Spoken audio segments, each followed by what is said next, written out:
Welcome to Live Your Best Midlife. I'm your host, Jill Lewis. Join me for inspiring pep talks and expert interviews as we explore staying active, feeling great, and embracing midlife adventures. Whether you're an empty nester, a pickleball enthusiast, or just ready to rediscover your vibrant self, this podcast is for you. Let's make our mid-years our best years. Now, on to the show. Welcome back to Live Your Best Midlife. I hope you've had a great week so far. This is your host, Jill Lewis, coming to you live from sunny Florida. It has been a pretty awesome January so far. The weather has been incredible. I have been able to get out and about, do all the things that I love, and it got me thinking about this episode. But I wanted to talk to you about something that has totally changed my midlife, this new stage that I'm in, my empty nest life, I'm in my early 50s, and that is playtime.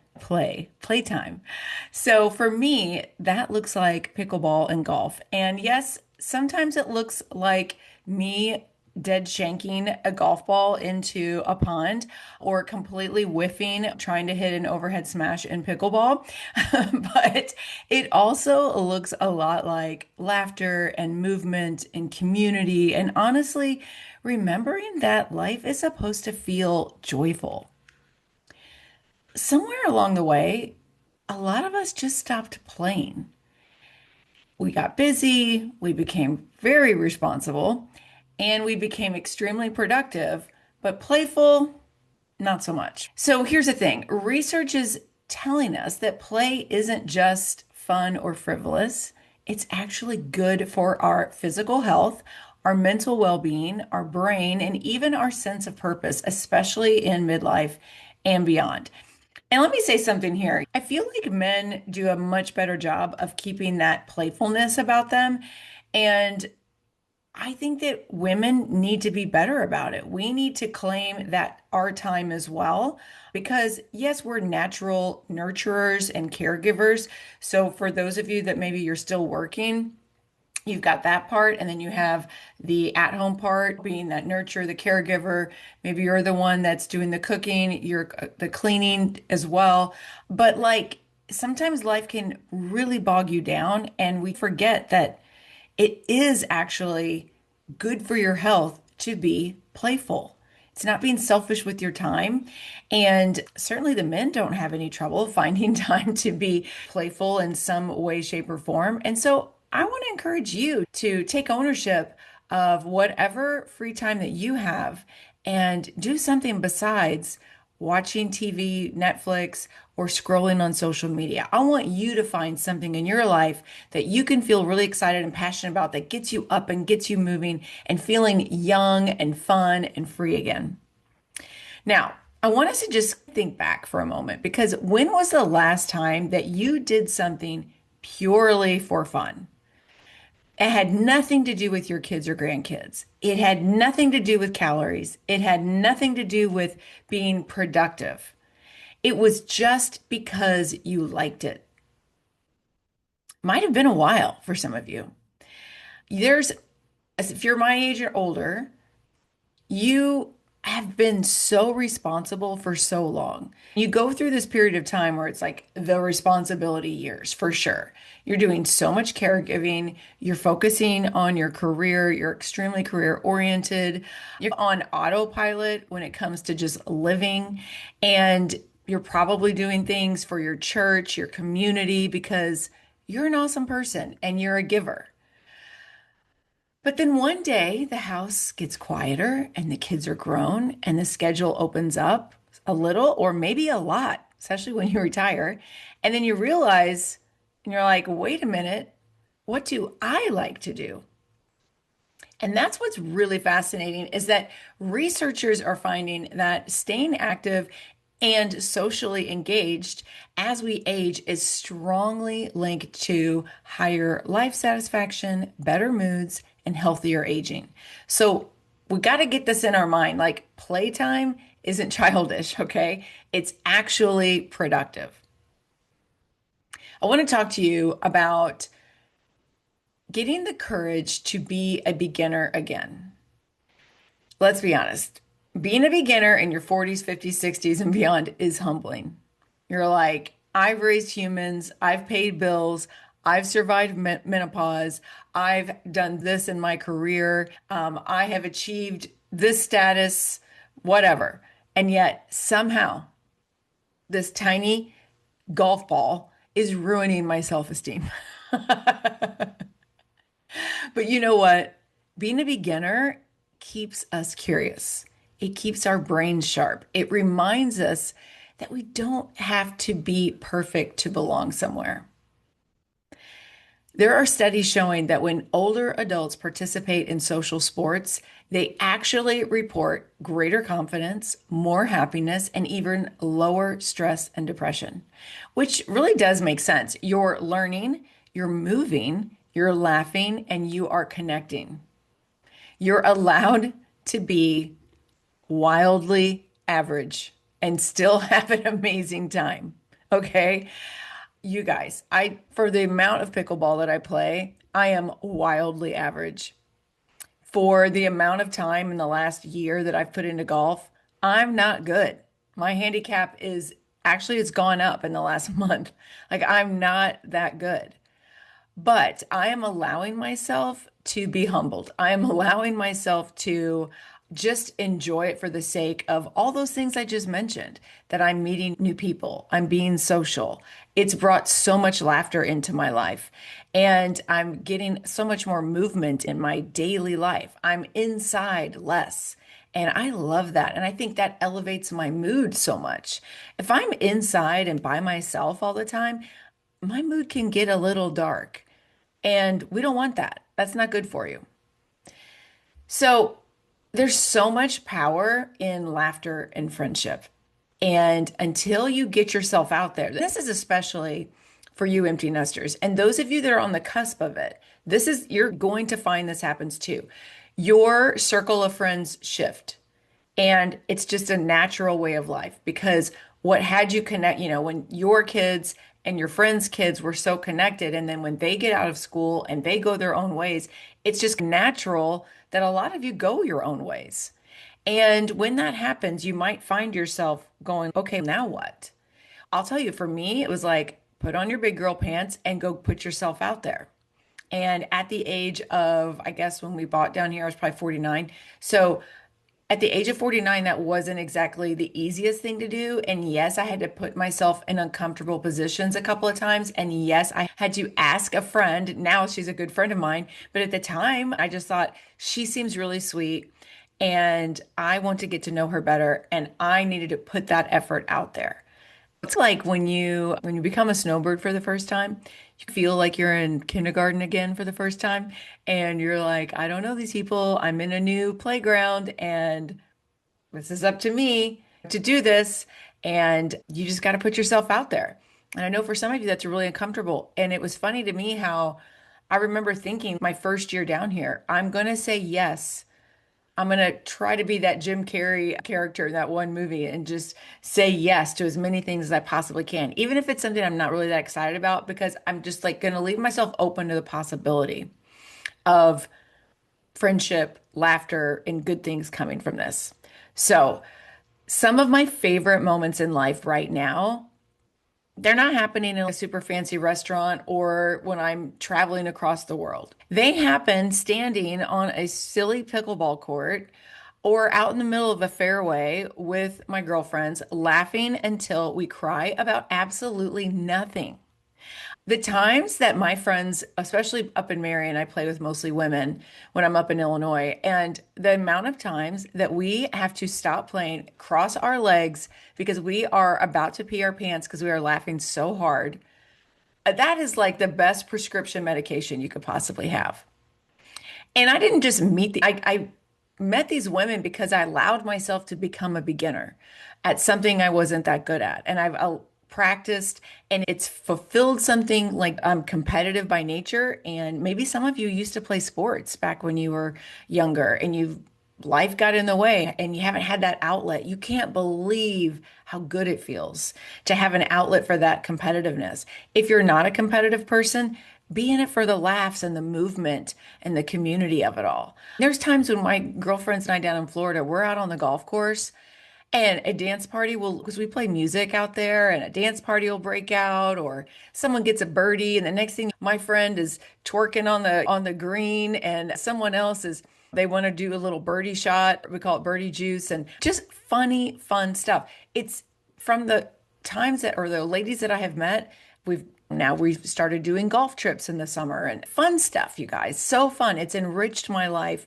so much, and I want that for you too.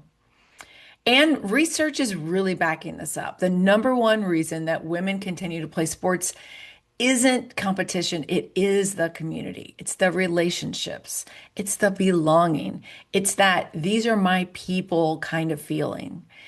At first, when we came down here to Florida, I thought, man, is everybody going to be like 15 to plus years older than me? And the more I've been down here, I've been able to find.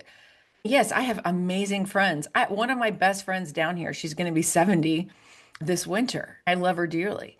But I've also just met other women that are in their like low to mid 50s, and which has been so fun too. I'm like, yes, I got some Gen X girls here that we have the same humor. The people that are in your own generation, you speak the same language. You grew up with the same movies and just all of the social things that you went through. You can laugh and relate about it. Anyway, I guess all that to say, loneliness is a health risk and connection is medication. It really is your medicine. And play gives us built-in community. I want you so much to be able to find that thing in in midlife, or once you're an empty nester, to find something that you can really throw yourself into that's going to give you that built-in community. And I also, of course, the health coach in me, I love how sports gives us a reason to care for our bodies that has nothing to do with trying to be smaller and skinny and all of that. What do I mean by that? I play a ton of pickleball. I need my knees to be in good shape. And I will continue to strength train because I know that every time I do a leg day workout, I'm strengthening my knees. Also, when I'm playing pickleball, there's a lot of times that balance is very important. And this muscle that I have on my body when I'm strength training, it is supporting my balance. The training is helping me to move well and to avoid falls. I do these HIIT workouts. You better believe that helps me in or on the pickleball court. Moving in to when I'm in the gym and I'm doing certain workouts in different planes of motion, not just moving up and down, but forward, side, diagonal, backwards. All of those things, doing that in a controlled environment makes what I'm doing on the pickleball court much safer because I've mastered it in a controlled environment so that when I get on the pickleball court, I have a lot of body awareness. And that when you hear people getting injured, I just don't think they're putting the time in to taking care of their body off of the pickleball court. And so I love that what I'm doing, like with my strength training, is allowing me to be better doing the things that are like so fun for me. And there is a beautiful overlap. Sports like pickleball, golf, and there's other ones. You guys, it doesn't have to be pickleball or golf that you're into, but they improve your cardiovascular health. I do a lot of walking in golf. Even if we have a cart, I think I average like 10, 11,000 steps when I'm playing 18 holes of golf. But there's a lot of coordination there, a lot of balance, which are some of the biggest predictors in healthy aging. This isn't just about a hobby. It's really, if you think about it, it's about staying vibrant and extremely capable. So I really want to encourage you. Keep lifting those weights, ladies. I'm going to say that till I'm blue in the face. Keep lifting weights, keep walking, fuel your body. You know how eating healthy can start to feel, I don't know, how do you say it, a little too clean? That is why I keep Flavor God seasonings stocked in my kitchen. They make boring meals crave-worthy again. All their blends are gluten-free, they're low sodium, and they're made with real ingredients. You know how important that is to me. But the flavors are so good. Okay. I love the everything. I love the garlic lovers and the Taco Tuesday. But let me tell you, the honey barbecue and the pizza seasoning are total game changers too. So if you want your healthy food to taste amazing, head to Flavor God and use the code Jill for a discount. Check out the show notes today for the Flavor God website, the code Jill on how to get a discount. It's flavor without the guilt, just the way we like it. I hate what's happening with culture right now. Is like skinny culture is taken over, and I absolutely despise it because that's not what is going to make you age well. You have to be fueled with real food, not just eating like a bird. I fear the epidemic of osteoporosis and broken hips and women that are going to be suffering in about 20 years. As the women that are my age, when they become 70 to 75, what is going to happen to these people? Staying hydrated. I've always got this with me. Always have my big cup of water and rest. Rest is so important. I am shocked how little I prioritize rest. Even 8 years ago, I wasn't really prioritizing it, where now it's yes. It's one of my New Year, I don't want to say resolutions, but it's one of the things that I'm really working on, again, is to be in bed at a good time so I can be up and be active and going. I don't want to waste the day away. All right, switching gears. Here's the thing. We're achievers. If you're listening to this podcast, that tells me right there, you are an achiever, that you know how to work hard and you know how to push yourself. And I think we have to bring that energy into playtime as well. And it's like maybe you've never thought about it that way. And yeah, we can laugh at ourselves and we're not doing that great. And you're like, it's no big deal. But I don't know. If you're like me, I have the attitude, it's not a big deal. I like to laugh at myself, but I do want to win. I do want to be better. And there's nothing wrong with wanting to improve. That's why right after this, I have a golf lesson. Like, I'm not just putting in the time, I'm putting in some money. And I'm invested in this. But I think it's worth it overall. And like when I think about like my life and what I want it to look like, I love the connections that I'm making with these women. And for my own peace of mind, I want to be better. It's a challenge. And yes, I'm going to accept this challenge. There's nothing wrong with wanting to improve. But the shift is this: your worth is not on the scoreboard, it's not on the scorecard, it's not on any of that stuff. You can love the game without having to dominate it. Okay. So if you're somebody that's out there, I don't know, I just don't see this. Can I really learn something new right now? Who cares? You don't have to be the best. Who cares? Who cares? I didn't play golf for over 20 years. I took that time off because my kids were there. And now when I look back, I'm like, why did I do that? Why did I do that? That was silly. I was decent back in the day. Like, why did I stop doing that? It's so hard to come back to it after all that time. I'll tell you a funny story. Like, my daughter, she played from junior golfer when she was young, played through high school, and she came out here at Christmas and just fired off. She hadn't played golf in a year. She just fired off an 89 like it was no big deal. And I'm struggling. Y'all, for me to break 100 is like, what? I mean, it was so impressive because she just has that muscle memory. I don't have that. If you think about like snow skiing, if you learn to snow ski at a young age, like you're so good at it. And then I didn't. Trying to learn that as an adult, I'm not great. I'm too fearful of falling. And same thing with like ice skating. I'm not doing that. I don't want to fall. And I just think, man, it is, but it's okay. It's okay to be not the best at something. And it's okay to have goals that are about just having fun. There's nothing wrong to want to improve. And again, your worth isn't what's on the scoreboard. You can love the game without having to dominate it. But progress does matter, right? Confidence matters. Joy matters. But perfection is totally not required. It reminds you of what I talk about all the time with your health and wellness, right? We don't have to be perfect, but we're going to keep working and trying to make some progress. So all I can say is this: if you are a highly competitive person, this is a no-brainer for you. And you got to find that outlet because it is going to make your life so much more fun and enjoyable, especially in your second act. Now, if you are someone that's not competitive, I still encourage you because you don't have to be. You're going to find your people. You guys, when I come out here to the pickleball courts, I go to the challenge court because I want to play competitively. There's a whole group of women, they call it pickleball. It's so cute, that meets on Monday nights. They're not competitive at all, and they play every week together and they just have a great time. Like they're not worrying about the score or they keep score and they just play a round robin, but they're having a blast. So it's like it's your job. You find your people. How do you do that? You just start asking around. You just keep your ears open. Or you invite people. You put on your big girl pants. And then if you are really wanting to try pickleball, you say, find three other people. And you say to them, hey, I'm really wanting to get into this. What do you think?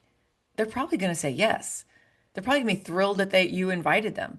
But that's what I did. I learned with other women who were new to the sport. Same thing with golf. Like maybe this is something that maybe your husband plays and you tell him, I'm wanting to get into this. I want to learn. And you're going to find a local PGA professional to give you some lessons. And, or maybe it's tennis.